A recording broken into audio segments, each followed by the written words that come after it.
Panaad sang Maki Pilipinas. Botohan ko ang Maki Pilipinas. Makibanwa sa dutang pinaunwan. Kapitawo kag may respeto sa kabuhi kag pamilya. Siya matarong kag batas makighiupod. Maukod magbulig sa pagpabutwa sang isa kag isa.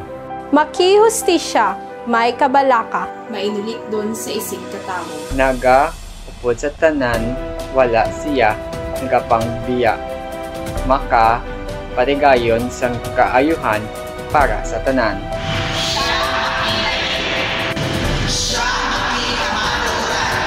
Siya may matinaw nga pananawan para sa buwas damnam. Labaw sa tanan, siya makajos, gani, hindi siya sa kalakasan. Siya makikalino. Butuhon ko ang isa ka tawo nga makikahilwayan.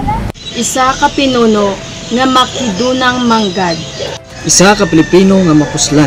Kag matarong ang pangabuti. Sa una-una, sa pulong, kag sa buhay.